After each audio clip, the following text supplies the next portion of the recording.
O livro do Apocalipse abre diante de nós uma visão grandiosa, o trono de Deus, em toda a sua glória. João descreve esse trono cercado por 24 anciãos, 4 seres viventes e os misteriosos ofanins. Não se trata de uma cena inventada ou de uma metáfora poética, mas da sala do governo supremo do universo. É o lugar de onde saem todos os decretos que sustentam a criação, tanto o mundo visível como o invisível. João não escreve como quem inventa imagens bonitas, mas como alguém que foi levado a testemunhar uma realidade superior. Cada detalhe, cada som e cada luz dessa visão carrega um peso eterno. Diante desse trono, todo o poder humano se torna pequeno e toda a glória da terra perde o brilho, mostrando que aquilo que pensamos ser o centro da vida não passa de sombra diante da grandeza de Deus. Essa visão não apenas encanta, mas também confronta. João conta que viu alguém sentado no trono, resplandecendo como pedras preciosas, com relâmpagos, trovões e vozes saindo daquele lugar. Isso mostra que o coração do universo pulsa vivo e ativo. O trono não é um símbolo parado, mas a fonte do governo divino que dá sentido à história e sustenta o cosmos.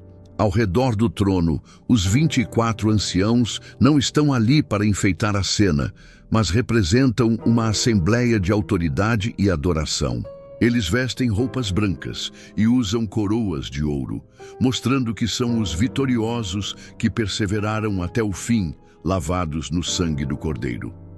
Suas coroas não são exibidas com orgulho, pois são lançadas aos pés de Deus em reconhecimento de que toda vitória vem dele e toda honra pertence a ele. Junto deles estão os 4 seres viventes, que não param de proclamar: Santo, Santo, Santo é o Senhor Deus, o Todo-Poderoso, aquele que era, que é e que há de vir. Essa declaração não é repetida de forma mecânica, mas como resposta à santidade infinita de Deus, que se revela de maneira sempre nova. Cada ser vivente carrega um símbolo. O leão representa a força e a realeza, o boi, o serviço e o sacrifício, o homem, a inteligência e a consciência, e a águia, a visão elevada e a transcendência. Cobertos de olhos por dentro e por fora, eles mostram que nada escapa ao olhar do Criador. Sua adoração nunca cansa, porque a fonte nunca se esgota. A cada momento do eterno, a luz do trono revela algo novo, e a resposta deles é sempre louvor renovado. A cena se torna ainda mais impressionante quando aparecem os ofanins, as rodas cheias de olhos que se movem em todas as direções. Eles não são máquinas frias, mas seres vivos que acompanham o movimento do próprio trono. Onde o Espírito deseja ir, eles vão. Quando os seres viventes se levantam, eles se levantam também. Quando repousam, os ofanins repousam. Seus olhos mostram a onisciência de Deus. Sua mobilidade representa a onipresença e seu fogo revela a onipotência. O trono de Deus não está apoiado em colunas, mas em fogo e movimento, mostrando que o governo divino está sempre ativo, visitando, corrigindo, consolando e julgando. Ele não está limitado a templos, culturas ou fronteiras. Para os exilados na Babilônia e os perseguidos no Império Romano, essa visão era puro consolo. A glória de Deus não está presa em um lugar, mas alcança desertos, prisões e cidades. O reino não é estático, mas avança em marcha soberana. Cada detalhe da visão ensina algo. O arco-íris em volta do trono, semelhante à esmeralda, mostra que o juízo de Deus nunca anda sem misericórdia. Os relâmpagos e trovões revelam a majestade que abala a terra. As 7 lâmpadas de fogo representam a plenitude do Espírito Santo, que ilumina tanto a adoração quanto a execução dos decretos divinos. O mar de vidro, claro como cristal, simboliza pureza e estabilidade, mostrando que diante de Deus nada fica escondido ou confuso. É a corte suprema do universo e o rei está presente em majestade. Os 24 anciãos têm um significado especial. O número aponta para a totalidade do povo de Deus. As 12 tribos da antiga aliança somadas aos 12 apóstolos da nova. Vestidos de branco, eles representam a vitória alcançada não por mérito próprio, mas pela justiça de Cristo. Suas coroas são recompensa por terem completado a corrida da fé, e ao lançá-las diante de Deus, eles afirmam que tudo pertence ao Senhor.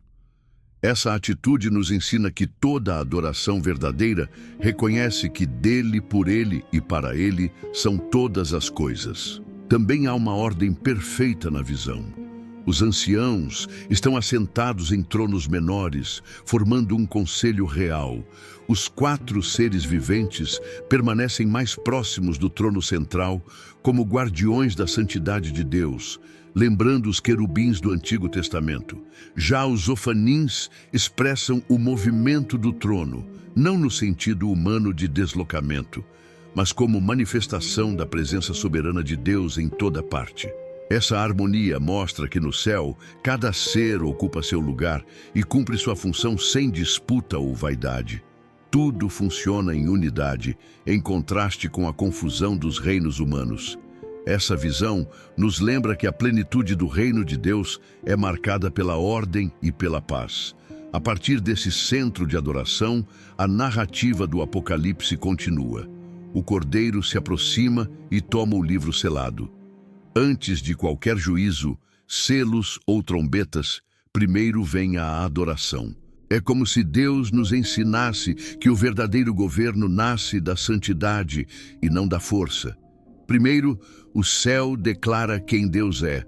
Depois, a história se curva ao que Ele faz. Essa ordem nos ajuda a entender. Quando enxergamos a santidade, aceitamos seus juízos. Quando vemos sua misericórdia, entendemos a demora do castigo. Quando olhamos para o arco-íris, lembramos que sua ira nunca está separada da compaixão. O trono é, ao mesmo tempo, justiça e graça. Mas essa visão não era apenas para João. Ela tinha um endereço certo. Igrejas perseguidas, cristãos cansados e comunidades sofredoras. João estava preso na ilha de Patmos, esquecido pelo império, mas lembrado por Deus. A revelação confirmava aos cristãos daquele tempo, e a nós hoje, que César não era o centro, que mercados e crises não comandam a história. O centro do universo está acima e continua ocupado. Governos mudam, economias oscilam e coroas caem, mas o trono de Deus permanece firme. Por isso, a igreja pode resistir. Os anciãos já representam o povo de Deus no céu, como se ele estivesse dizendo que o futuro do seu povo está garantido, com tronos reservados e coroas preparadas. Essa visão traz 5 convocações práticas para a nossa vida. Primeiro, adoração. Se o céu todo devolve glória a Deus, a igreja não pode viver centrada em si mesma. Segundo, perseverança. As vestes brancas são para quem vence e não abandona a fé. Terceiro, confiança. Os ofanins nos lembram que a glória de Deus está em movimento, mesmo quando não conseguimos ver. Quarto, santidade. Se seres gloriosos repetem sem cessar, Santo, Santo, Santo, também precisamos viver em pureza. Quinto, esperança. O arco-íris está presente, lembrando que o Deus que julga é o mesmo que guarda alianças. No centro de tudo está Cristo. O trono é majestoso, mas o Cordeiro é o foco. É por causa dele que os anciãos cantam, por causa dele que existem coroas, por causa dele que os selos se abrem, por causa dele que há igreja, missão e futuro. Sem o Cordeiro, o trono seria apenas luz inacessível. Com o Cordeiro, a luz se transforma em salvação. Ele é o elo que liga Isaías, Ezequiel, Daniel e João. Ele une o templo ao céu, a promessa antiga ao cumprimento final. Em Cristo, a santidade se aproxima sem nos destruir. A justiça nos absolve sem nos corromper e a glória nos transforma sem nos consumir. Assim, quando olhamos para os anciãos, entendemos quem somos, um povo redimido chamado a reinar servindo. Quando olhamos para os seres viventes, lembramos quem é Deus, santo em todas as dimensões. Quando olhamos para os ofanins, vemos como Deus governa, com olhos que tudo veem e com movimento que nada limita. E quando olhamos para o Cordeiro, descobrimos o propósito de tudo, que o Filho seja adorado e o Pai seja glorificado no Espírito para sempre. Se o céu vive assim, por que nós viveríamos diferente? Essa visão nos chama a organizar nossas escolhas, prioridades e lutas à luz do trono. Diante dele, cada conquista humana encontra seu tamanho, cada lágrima encontra consolo, cada pecado encontra perdão e cada crente encontra seu lugar. O trono está ocupado, o Cordeiro reina e a história tem direção. Nossa resposta não deve ser apenas curiosidade, mas fé viva. Render-nos, adorar, perseverar e esperar, até o dia em que veremos face a face aquele que é digno de abrir o livro e desatar os selos. Até lá, seguimos como cidadãos desse reino, com os olhos fixos no trono, que nunca será removido, e no Rei que jamais será substituído.